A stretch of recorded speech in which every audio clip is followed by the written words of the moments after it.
Hi, everyone. Welcome to Morro Bay State Park. Thanks so much for joining me today. My name is Libby, and I am a California State Park interpreter here in Morro Bay. And you might think this is a green screen behind me, but I'm actually standing right on the water. You can see iconic Morro Rock right behind me. And today I'm going to give you a great program all about one of my favorite animals here in Morro Bay, and that is the Southern Sea Otter. Now, hopefully, if one will cooperate, we might see a sea otter swim behind me. They often come in this direction in the afternoon. But if not, keep your eyes open because there's lots of other animals that you might see here in Morro Bay. So first, I just want to give you a little tour around where I'm standing. So I'm going to flip my camera. And today, as I'm talking, if you have any questions about Morro Bay or sea otters or California state parks, make sure you put them in the chat. The program's going to be about 30 minutes long, and I'm going to try to save some time at the end to answer all of your questions. As you can see, it's kind of cloudy today. It's a little windy. You can see the bay has some little waves from the wind, but we've got a great view today. So first, before we start talking about sea otters, I want to make sure I introduce you to Morro Bay because this area is really important in the sea otter story. So this habitat, this ecosystem here in Morro Bay is all linked together with the Southern Sea Otter. So you might notice a few things as I'm walking around here. Of course, that big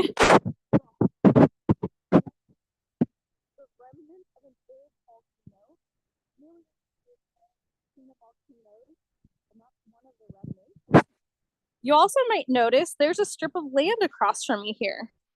And that's what we call the sand spit. So it's a big line of sand dunes. And if you had to guess what's on the other side of those sand dunes, what do you think? What would you picture on the other side where we can't see? It's actually the open ocean. So the Pacific Ocean is on the other side of those sand dunes. Big waves are crashing. But here on the Morro Bay estuary, we have fairly calm water. A little choppy today just because of the wind, but nothing like the open ocean. So now that you had a little view of the Morro Bay estuary on camera, I'm going to show you some different views. Open up a map and show you exactly where we're located and give you a bird's eye view. Because again, this environment is all tied to the sea otter.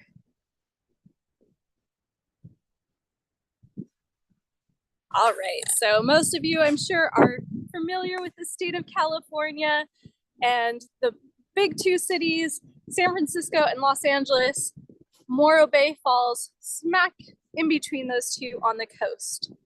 So about 5 hours each way to each of those cities. And now here's another view of what we were just looking at live. So a bird's eye view of Morro Bay. And you see Morro Rock, open ocean on the left, the Morro Bay estuary on the right, and that long line of sand dunes called the sand spit. Now if we switch, Morro Bay estuary, Pacific Ocean, sand spit. And now switching views, another bird's eye view, you can see there is a small opening right near Morro Rock. That sand doesn't go all the way, it doesn't connect. So that means water is coming in and out of the Morro Bay estuary. Now, if you think about our ocean, what kind of water do we have in the ocean? We have salt water. So salt water is entering the bay.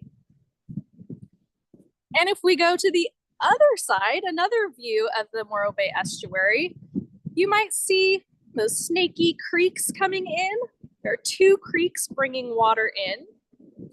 And what kind of water do we have in creeks and rivers? The kind of water that we drink? That is fresh water. So there is a mix of fresh water and salt water, and that is the definition of an estuary. So a mix of salty and fresh water together. And that is a really special place. It's a special habitat that doesn't occur in too many places in California. And there are a lot of plants and animals that make use of this area. So when we were just looking at the water, couldn't really see what's going on underneath. So here is a picture of a drawing of some of the things you might see under the water. So just like we have forests on land that are great habitats and used by lots of different plants and animals, there's also a forest under the water here. It's the kelp forest. So that big seaweed that you see, kind of green blades reaching towards the top of the water in the picture, that kelp forest, just like our land forests of trees, is home for a lot of animals. There are animals that use it for food. There are animals that use it for protection, to have their young.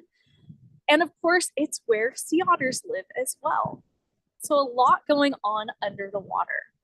And these kelp forests here in Morro Bay are protected areas. They are marine protected areas. So just like we protect our land here on Morro Bay State Park, we're protecting those habitats under the water as well.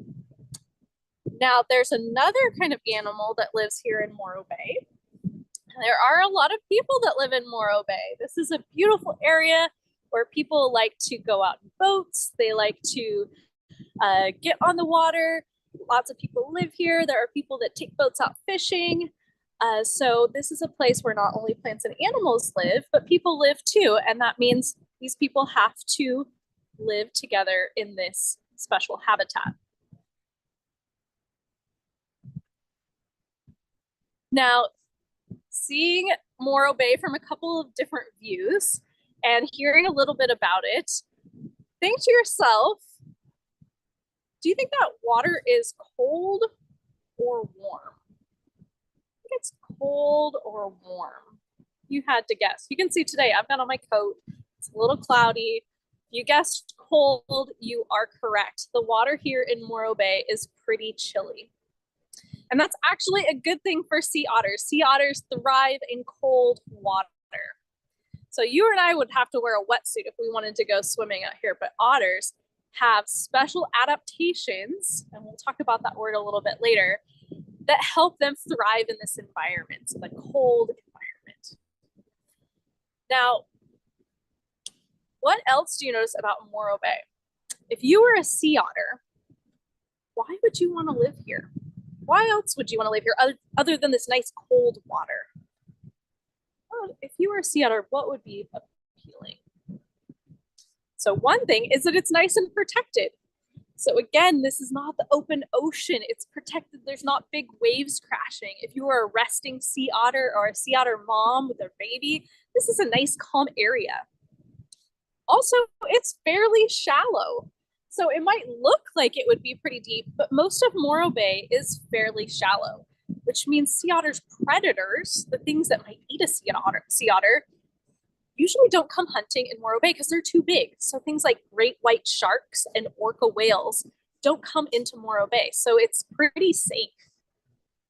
And then lastly, if you remember that picture, the drawing of everything under the water, a lot of those are things that sea otters eat. So this is a food haven for them. Lots of good things to eat here. So some of the reasons why you might see sea otters here in Morro Bay.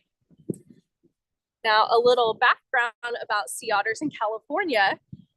Right now, we have a population of about 50 to 55 sea otters that make their home in Morro Bay, and about 3,000 total in California. But it hasn't always been that way. At one point, there were hundreds of thousands of sea otters, but they were hunted. They weren't protected in the early 1900s, and they were hunted almost to extinction. So that means sea otters were almost completely gone in California. Luckily, a few sea otters managed to survive, and they were found just north of Morro Bay off the coast of Big Sur. And after that, sea otters became protected. So they are a protected animal. So they can't be hunted anymore. They haven't been able to be hunted for a really long time. And because of those protections, sea otters are slowly making their comeback. So really lucky that we have sea otters here in Morro Bay today. Now, we talked about the cold water, And I mentioned the word adaptation. So if you don't know what an adaptation is, it's something about an animal's body or maybe the way it acts, its behavior, that lets it thrive in its environment, makes it stay nice and healthy and happy in its environment. So sea otters have some adaptations that help them thrive here in Morro Bay. Now, speaking of the cold water, how are they staying warm out there? That's one of their adaptations. And you might think that they stay warm with blubber, if you've ever heard of blubber before, because sea otters are marine mammals. So meaning that they are mammals like us, they have warm blood, and they live in the ocean. So some other marine mammals that you might be familiar with in this picture, some different kinds of seals, dolphins, whales, all of those marine mammals have a thick layer of fat called blubber that keeps them nice and warm. That's their adaptation. But sea otters do not have that layer of fat. They're the only marine mammal that doesn't have blubber. And one of those reasons is because they are more closely related to some land animals than they are those seals and whales. So sea otters are closely related to things like badgers, wolverines, weasels, river otters, those land animals. So they don't have that same blubber. So how do they stay warm? You're guessing their fur coat. You are correct. Otters have extremely thick fur coats. And I have some otter fur here to show you. I wish you could all feel this because this is so soft and so warm. Otters actually have the thickest fur coat of any animal on the entire planet. It's even thicker than a bear. And this thick fur coat is what allows them to stay warm and comfortable in that nice cold water. So you see, if I try to part it with my fingers to see the skin, I can't even get down into that skin area. It's just fur. So as you're sitting at home watching this, I want you to make a circle with your fingers. Make that okay sign. That little circle you're making is about 1 square inch. And if you had to guess, how many hairs in 1 square inch do you think an otter has? I had to guess. I bet it's a lot more than you would think. It's actually 1 million hairs in 1 square inch. So that's more hairs than you have on your entire head. In fact, 10 of us would have to put all of our hair together just to make that 1 square inch. So that shows you just how thick their fur is. And you might notice, you can kind of see there's some longer hairs and there's some shorter soft hairs. And those serve different purposes. Those longer hairs are called guard hairs, and they help make a waterproof layer. So otters will spread their body oils on their fur coat to help waterproof themselves. And those smaller hairs actually create little pockets of warm air. So those little hairs lock together to form little air pockets. So if you've ever been cold and you put on a puffy jacket or a puffy vest and it keeps you nice and warm, their fur is doing the same thing. Those little interlocking hairs creating those pockets of warm air keep them nice and warm and comfortable. And also it creates a layer so water never even touches their skin. It also helps them stay afloat. So their fur is extremely important to them. And because it's so important to their health, they have to take really good care of it. So you'll find otters grooming themselves quite a bit. So you might be familiar with your pets at home grooming themselves, or you all probably groomed yourself today if you brushed your teeth or brushed your hair. It's a way we can keep our bodies nice and healthy. Otters groom themselves by smoothing their body oils out and also fluffing up their fur to introduce that air and fluff up their coat so they have those warm pockets of air. Now, if you think about how you groomed yourself today, how would you like to do that for about 6 hours a day? That is how much time a sea otter has to devote to taking care of that fur coat. So really important, and they spend a lot of time doing it. So they're spending time taking care of that important fur coat, their adaptation to the cold water. They are also resting, of course, just like any other animal, they have to get their rest. What else is a sea otter doing during its day? They are eating. Sea otters are very hungry creatures. They have fast metabolism, so that means they are burning up that energy of all the food that they're eating really quickly. So they have to stay fueled. So otters spend a lot of time hunting and a lot of time eating.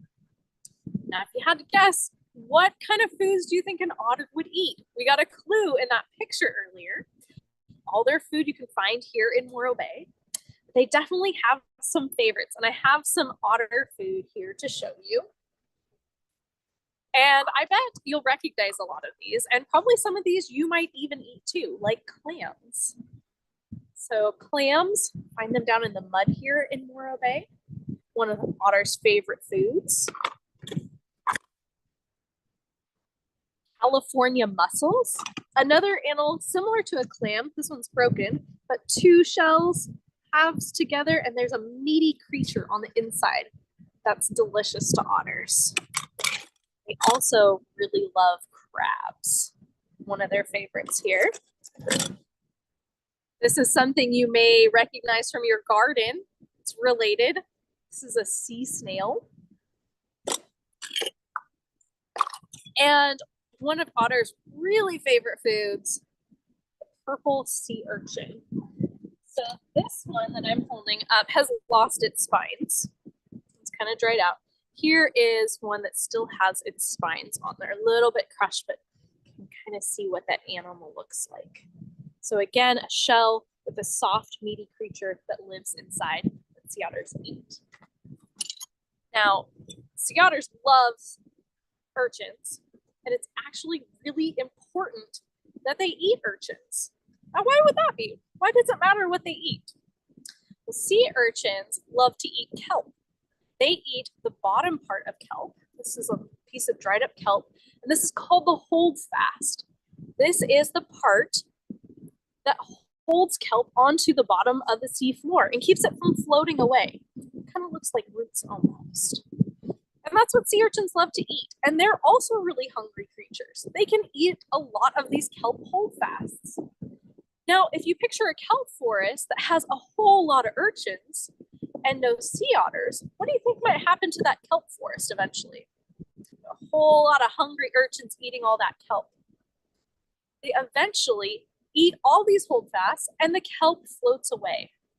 So again, think back to that drawing, all of the animals that live and use that kelp forest for food and home and protection.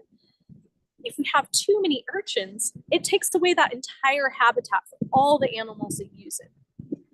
But when you have sea otters in the area, just by eating these sea urchins, they help keep the kelp forest intact and healthy. So they keep the urchin numbers down so the kelp forest stays nice and healthy for all of the animals that live there. So there's a special name for the sea otter. It's called a keystone species.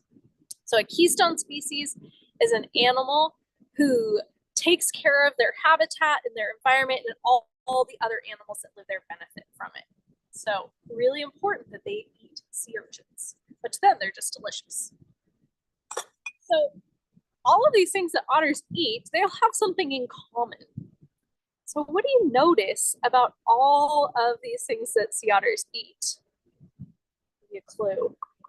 They all have really hard shells. So if we try to bite into a clam, we'd hurt our jaws, hurt our teeth. The otters have another adaptation that allows them to get to the food on the inside of these shells. So they have extremely strong teeth and strong jaws that help them break those shells open. And they have a few other adaptations that help them with eating as well.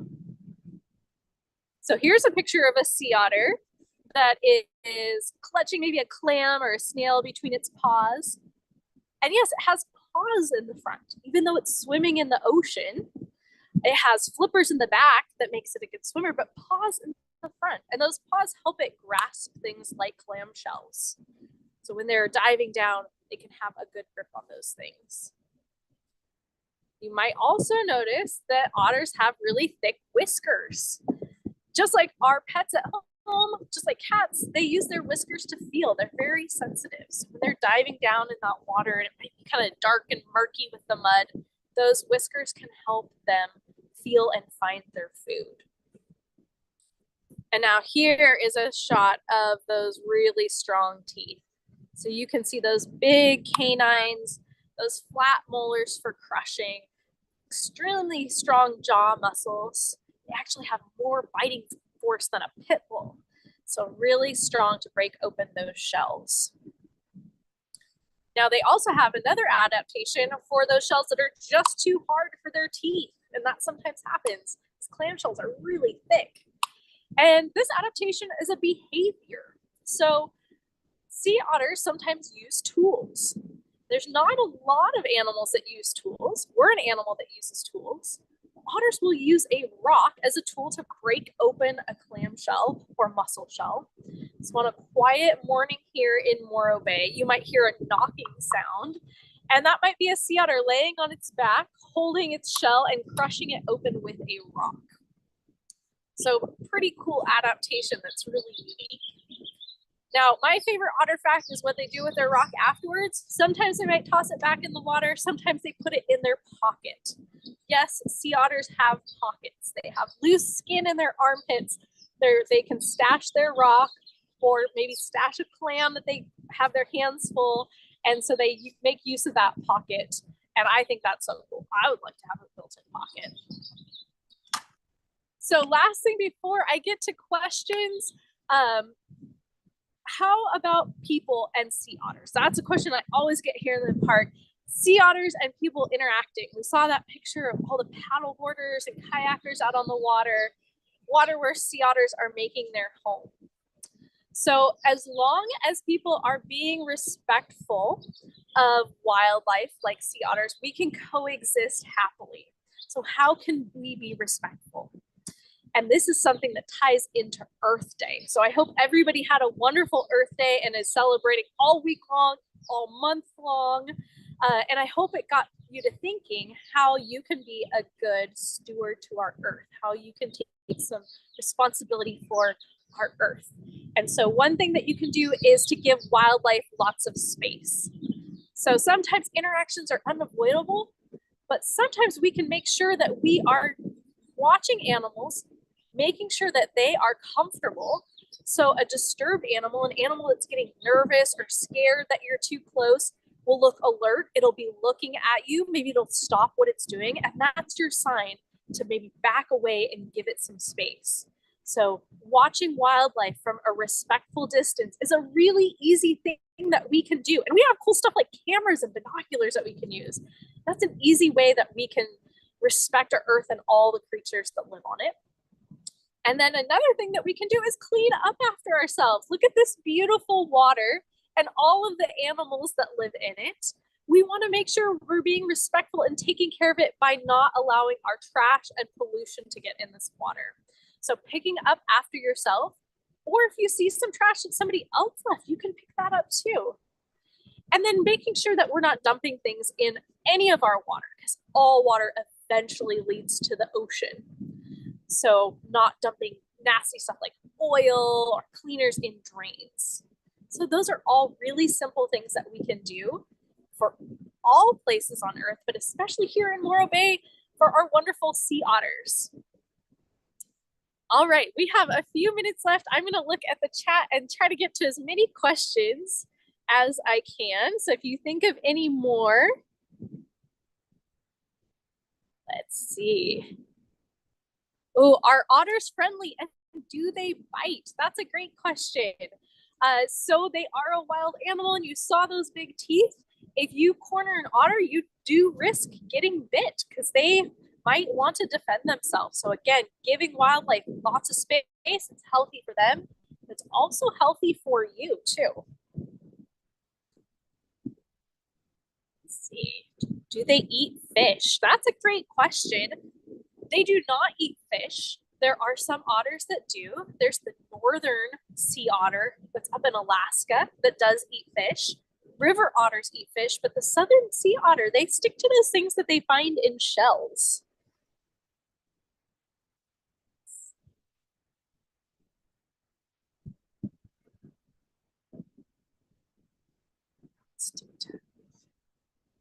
how much time do they sleep? So sea otters do rest quite a bit. So they're busy grooming, they are busy eating, but they also need a lot of rest. So another reason to give them space, you wouldn't want to be woken up when you're trying to get a good rest. But they're kind of like our pets at home, where they don't just sleep at night like we do. They'll sleep in little spurts throughout the day. So you might see them wrap themselves up in kelp. I'll show you a picture of what that looks like. So when they're resting, they'll often wrap themselves in kelp, and that prevents them from floating away. And you'll often see them grouped up together doing that. And when you have a group of otters all together, you call it a raft of otters. Just like you'd say a herd of cows or a pack of wolves, it's a raft of otters. So that's kind of what their rest time looks like. Let's see.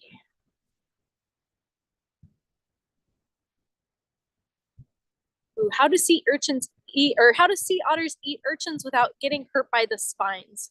So those spines look pretty crazy, like they might be super pokey, but they're a little dull on the ends and they tend to fall off really easily. So otters can kind of knock those off fairly easily.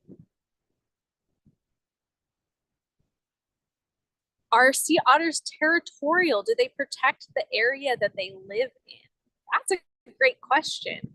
So they can be, especially the male sea otters. They'll kind of patrol their area, and they can get protective, but they also go in and out a lot. So we have sea otters that live here in Morro Bay, but there are also other sea otters that live off the coast that are traveling up and down the coast looking for other otters, looking for other food sources. So there is some back and forth with otters. Right. Do you ever see them out of the water?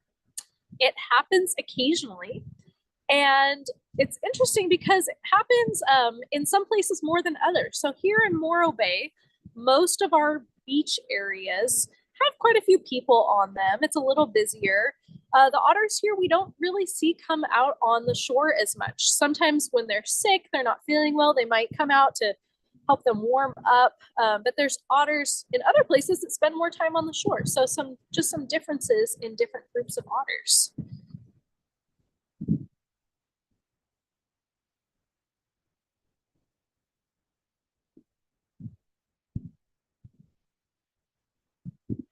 Let's see, how big are sea otters?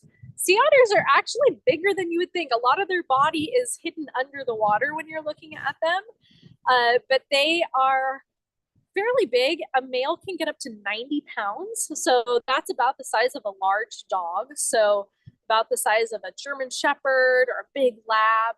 And then the females are slightly smaller. They're about 60 pounds on average. It's still a good size animal.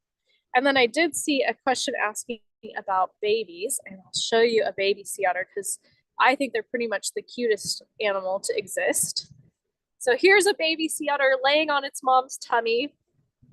And that's where they spend most of their time. When babies are first born, they cannot swim. So they spend a lot of time on mom's chest and tummy until they learn how to swim and dive and hunt for themselves. But what about mom? She has to eat during this time. She has to eat a lot because she's taking care of that baby. What happens to baby if it can't swim? See how furry that coat is?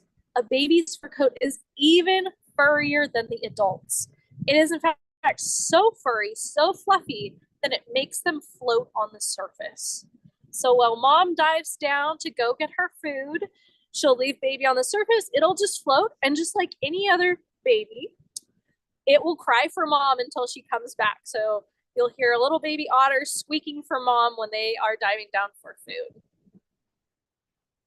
Let's see if I can get one more question in.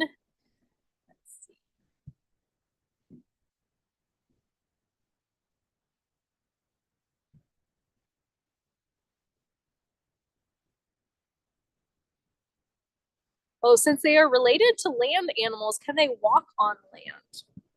Great question. So they can walk on land, but because they have those back flippers, they're a little awkward. So they're not going to be as agile as some of their relatives like a badger or a weasel that have 4 paws. They have those back flippers that they've adapted for swimming really well. So they're a little awkward on land. They kind of waddle. They're pretty slow, but they're much, much better swimmers than walkers. All right. Well, thank you all so much for joining me today here in Morro Bay. I hope you had fun learning about otters, and I hope you all have a chance to visit Morro Bay in person someday. And again, thank you all and have a great Earth Day week. Bye, everybody.